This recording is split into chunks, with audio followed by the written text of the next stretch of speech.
Hey everyone, welcome back. My name's Dustin Crace, and today we're going to do something a little bit different. I recently got the opportunity to sit down with both a PS4 and an Xbox One. Now, disclaimer, I don't own either system. A friend of mine purchased both and invited me out to give them both a test run, and I thought I would just kind of talk about my impressions of both systems just for a little bit. This is not going to be anything like a bulleted list or anything. Just sort of my thoughts on the system, and maybe throw in some thoughts on the Wii U as well, because I do own the Wii U.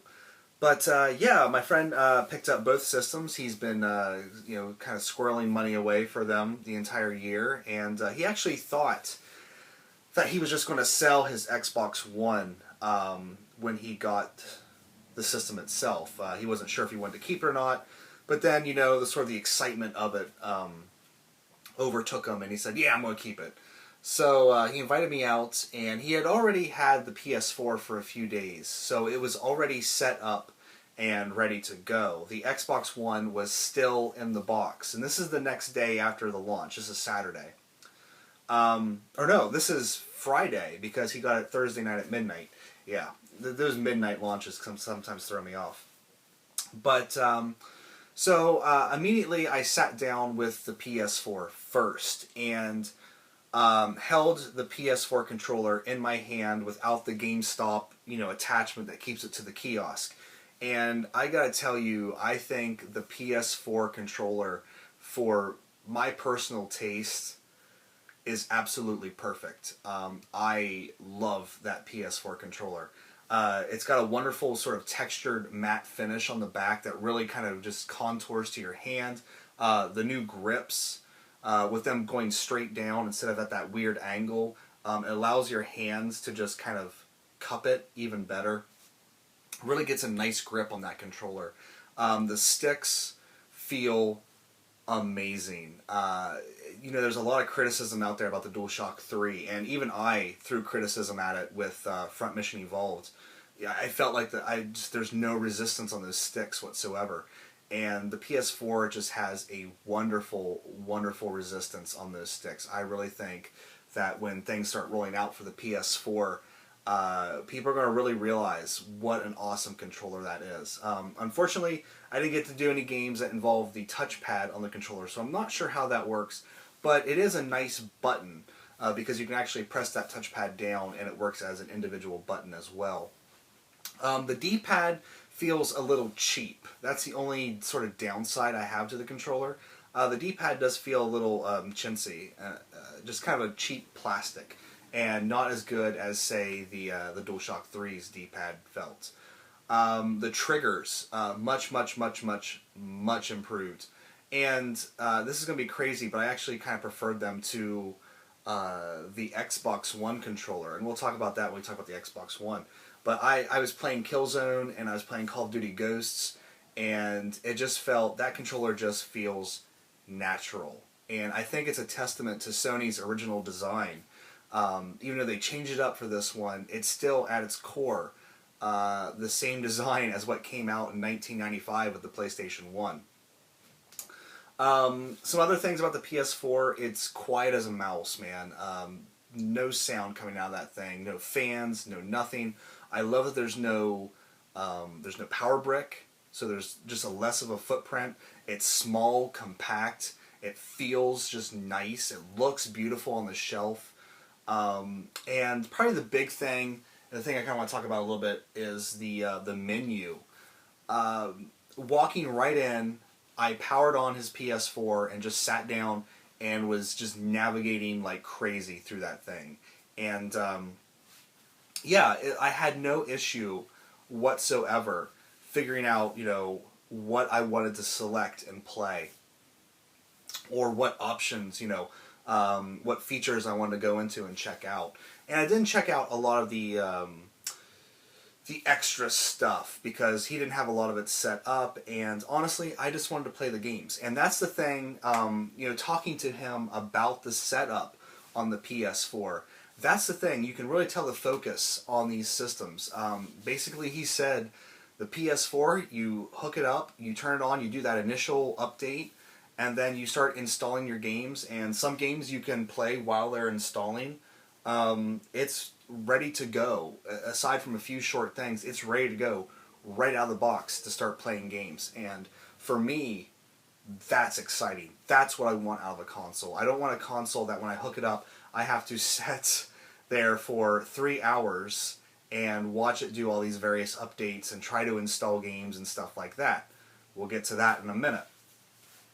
I want a console that I can just get out of the box, plug it in. If I have to do an initial update, that's fine. Just don't make it a big one.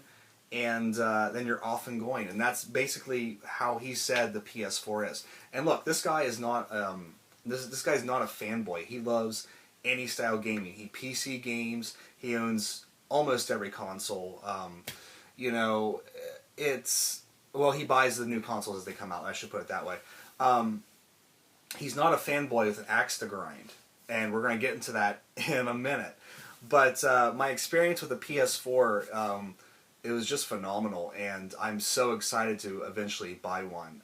I'm glad that sort of my fanboyism with the PlayStation brand, it feels like it's paying off. It really does feel like Sony learned the lessons of the PS3 in so many ways, and they just came out of the gate with a great system. The software's not there yet, but the system is pretty great. Now let's go ahead and talk about the Xbox One. So he got the Day 1 edition, of course, and we actually went through the entire experience of getting the console out and experiencing hooking it up and everything like that. And for the most part, the hookup and installation, all that stuff, getting it ready to turn on, was not an issue at all. I still laughed my head off when I opened the controller and saw a package of batteries in there and just kind of shook my head and, you know, Microsoft trying to make this, you know, advanced forward-thinking system can't put a lithium-ion battery in the fucking controller. It still uses AA's or the amazing Microsoft you know, battery pack that you have to buy extra. It's hard not to see, you know, what they want to do there. But I held the Xbox One controller in my hand, and it feels a lot like for me anyway. I'm sure someone's going to get on here and just, you know, flame me to hell for saying this. But it feels, in the grip, it feels a lot like the original Xbox S controller. That's just how it felt to me. Now, there is kind of a weird thing with the controller, and actually a lot of people are complaining about this online. It's the bumpers. The way that the controller contours, it actually angles your hand down so your finger naturally rests on that trigger. This is great, except when you need to use the bumper, because you actually have to like change your entire, almost claw the controller to get your index finger out of that grip up into the bumpers. They're too far forward. It almost is like a lip over the trigger, and they're too high. And, you know, I got the Xbox 360. I had both the DualShock 3 and the 360 controller sitting right there so I could, you know, get the feel for them. And I put that 360 controller back in my hand, and I'm just thinking to myself, they didn't need to change this that much. They really did not need to refine this that much. I mean, the 360 controller is a really nice controller. I have to give Microsoft that. They really knocked that one out of the park, especially after the Duke, and then the smaller you know, improvement with the S. But yeah, the triggers feel too fat for me. That's another thing about it. Whereas, you know, the PS4 controller, your finger kind of lightly rests on the button, on the trigger itself. It feels like instead of my finger being here on the trigger, it's like my whole finger is wrapping around it. And some people might like that. I personally don't. I like to have the tip of my index finger on the triggers. And this controller, it just kind of makes it feel like that's not the natural way to hold it, because it's so form-fitted to a certain grip. The control sticks took some getting used to. I actually prefer the PS4 control sticks. When I was first playing, I should say when I was playing around with the controller, because when we get into it, I didn't do much playing on the Xbox One. It just felt like my fingers were constantly slipping off the sticks. And then as I sort of figured them out, I figured out how to, sort of place your finger on them. It's a little bit different because it has that lip around the top, and then like the textured grip along the sides. But inside that sort of lip, that big circle, it's kind of glossy and slippery. So, I read reports about how much money they dumped into that controller to try to make it perfect, and it really feels like they just pissed money away, which is Microsoft, and they have Microsoft money, so it doesn't really matter. But I really am not the biggest fan of the Xbox One controller. I prefer the 360 controller. I think it's a better controller. I will say that the face button placement feels a lot better. It's easier to get to sort of... I can't remember on the 360 controller if the upper part of the diamond is the Y or the X button, but that top button, it's a bit easier to get to that button if you need to. You don't have to shift your hand as much. But yeah, I mean, any game where you don't use those bumpers for anything will be great. But if you have to use those bumpers for something, I mean, in the middle of a firefight, I mean, it's such an awkward position to get your hand on that bumper. And you can kind of, if you have your hand in there, you can kind of hit the bumper with like your top knuckle. But it's so weird, and sometimes you don't press the button down all the way. So the 360 or the One's controller is good, but I prefer the 360 controller, and I definitely prefer the PS4 controller. So where do we go from here? I guess I should say we got the system hooked up, and we got his Kinect calibrated and all that stuff. Woohoo. And then we did the system update. And the system update took forever. And that's partly due to his internet, but it's partly due, I guess, because he said the PS4 update just went like that. We actually went upstairs and I checked out his PC rig, and he showed me some different games. He's really big into racing, so he has a really good force feedback racing wheel for PC, and he was showing me, trying to get me into racing games and stuff like that. But I bet you we were up there for a good hour 10 minutes or so, because he played a few games. And yeah, we came back downstairs and there was still 30% to go on the on the Xbox One booting up. So we started the PS4 back up and played PS4 games again. And I gotta say, graphic-wise, I'm not really in awe of the next generation yet. In fact, we were making a lot of next generation jokes while we were playing games. Resogun is a kind of a sneaky game in that it doesn't make you think it's next gen until you actually think about all those particles on screen, and you're like, holy shit, I mean, this system is the only system that can probably do this.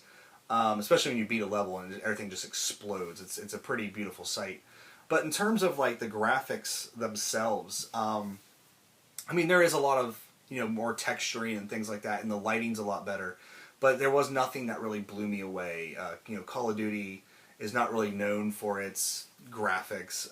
Killzone was beautiful, but we didn't play very much of it.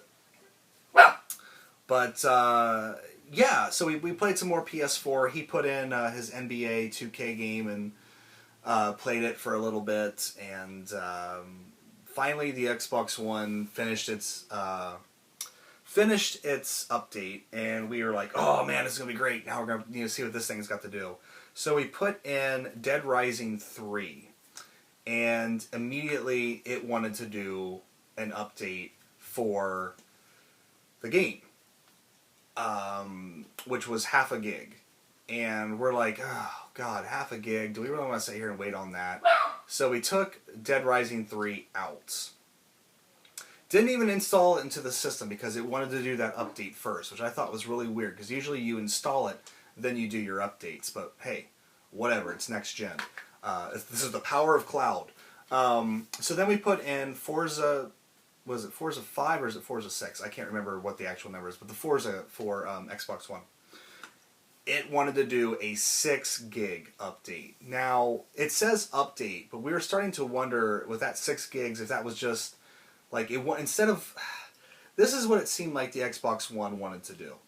Instead of installing off the disc, it wanted to just download the games, which is fucking stupid. If you have the disc there, you don't need to download it then install it. You can just install it straight off the disc.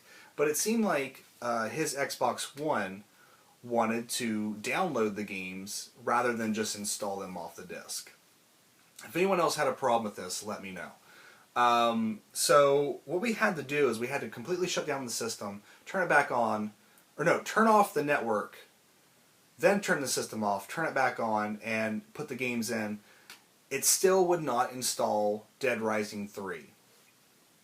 And long story short, we never did play Dead Rising 3 because the system would just not read the disc. Like, it wouldn't even spin the disc for some reason.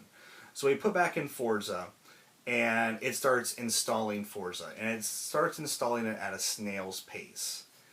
And then it starts to speed up. And I'm like thinking to myself, what the fuck is wrong with this thing? Does it have like a 1X Blu-ray drive in there or something? And finally, Forza installed, and we played some Forza.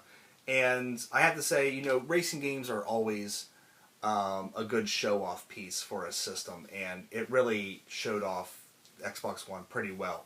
I mean, it's a racing game, and I don't get too crazy about them. And he's more of a Gran Turismo fan anyway, so he was having some problems with the controls. But while we were playing, you know, we just tried to see if we could get that button while playing, and it's so hard to get those bumpers. So we played Forza for a while and kind of, you know, screwed around with it. And then we tried to put back in Dead Rising 3 to see if it would finally install. And finally we just let it sit there. And we just kind of sat and chatted for a while. And I chatted sort of about, you know, these systems versus the Wii U, which I'll talk about the Wii U here in a second. And finally, as I was getting ready to leave, Dead Rising 3 showed 1% installed. So I drove home, and I live a half hour away from this guy. I drove home and was kind of farting around the house, and it's like an hour later, he texts me and says, 2%. What? So, I don't know. Hopefully he got the game installed, but it was having a really hard time with reading that Dead Rising 3. And the disc was fine, and it read Forza fine, so I don't think he has that disc issue, or the disc reader issue that some of those Xboxes have. But, you know, the whole time we were playing, you know, trying to get the Xbox set up. I should say, this was a 3-hour tour, all said and done with the Xbox One, trying to get it to work. The menu system, look, I'm not a Windows 8 person, I don't have Windows 8. So hard to navigate. I don't know where anything is at on that system. The PS4 felt so intuitive, and it just felt like I knew what I was doing. And like you get the Xbox One up, and you're like, you know, it's like I don't even know where to start or where to find anything on that thing.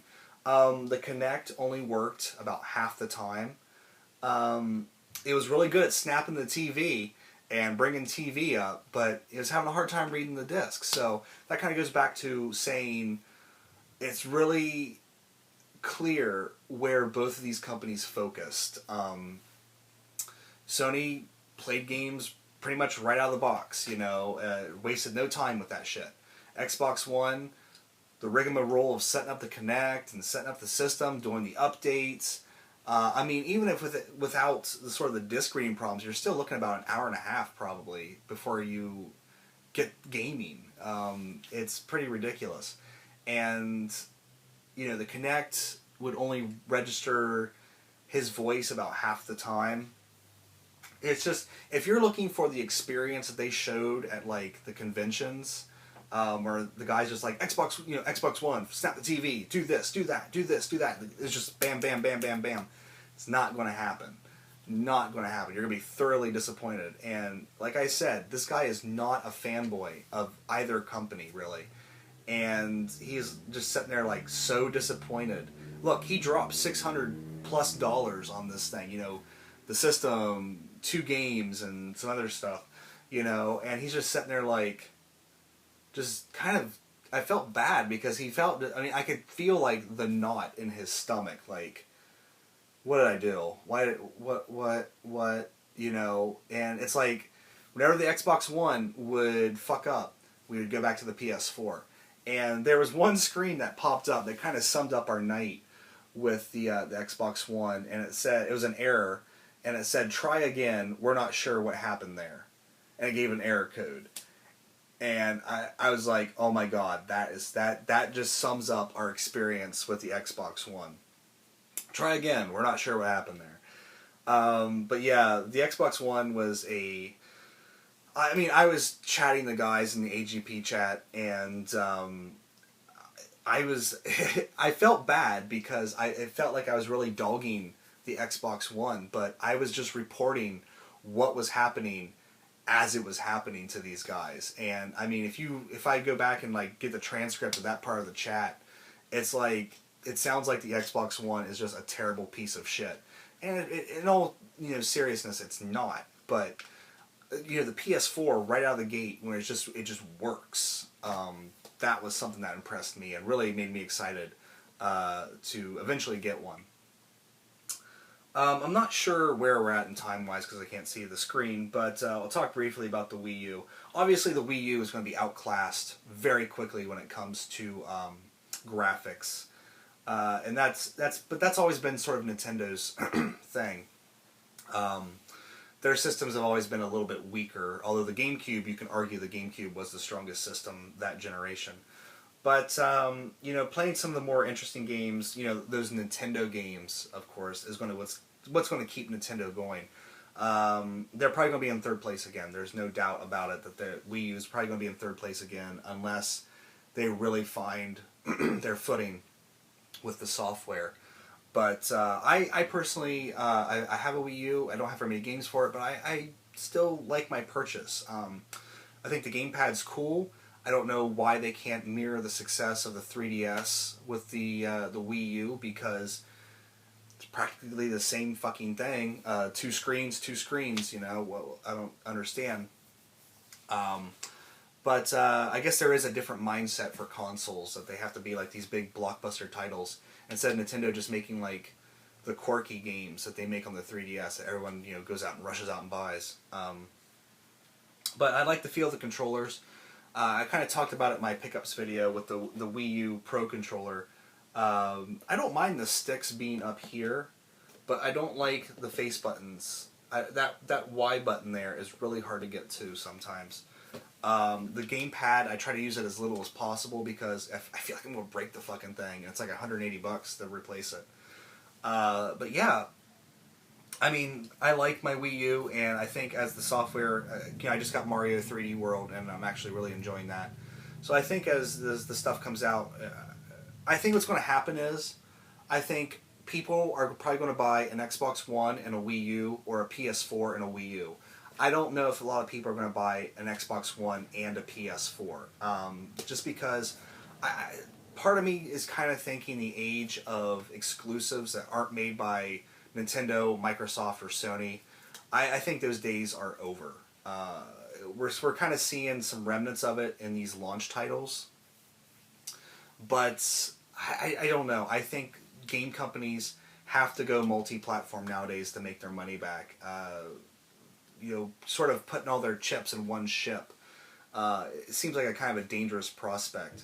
So, I don't know, between PlayStation 4, a Wii U, and a pretty powerful gaming PC, I might be set, and I might not ever get an Xbox One. And that's, you know, kind of a crazy thing to say, but I don't have faith in the product. You know, seen it in action, and the whole thing that's happened this entire year with their backpedaling and changing and swapping the things, it's like they don't even believe in their own product, and really sitting down and playing with it, watching it try to do stuff, really kind of makes me, you know, kind of weary of it, because like I tell people, I've had the same Nintendo, the same NES, the same Super Nintendo my entire life. Both things work like a beast. I've gone through 4 Xbox 360s in 5 years. Well, 7 years.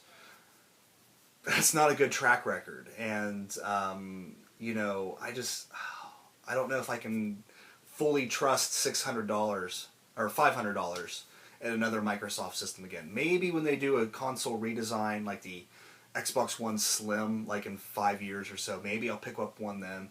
But right now, my flag is firmly in Sony's camp. I think they did it right. And when you look at the two systems on the shelf, just from an aesthetic point of view, the PS4 just looks better. It's smaller, more compact. And that's what I don't get. The Xbox One is fucking huge. And they still need a power brick. A massive power brick. PS4 is tiny. And it has no power brick. It's mind-blowing how compact that system is. But, yeah, I guess that kind of rounds up my thoughts. I can't really think of anything else I needed to say about either system. I think that's it. If I think of anything, I'll probably talk about it later.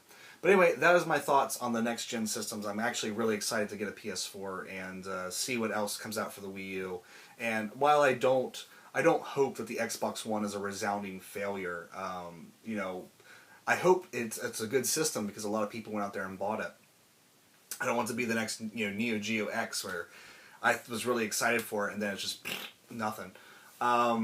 You know, I hope that the people who buy it get a lot of entertainment out of it, but for me, I think I'm going to stay away, at least for the foreseeable future, and go with Sony because I really feel like they made all the right moves, and especially when you sit down with the system, you're like, man, they knew what they were doing this time. So that's my thoughts. Let me know what you guys think. Let me know what you guys got. If you guys, you know, had the same issues with your Xbox One, or if you had problems with your PS4, you know, these are just my sort of interactions with each system.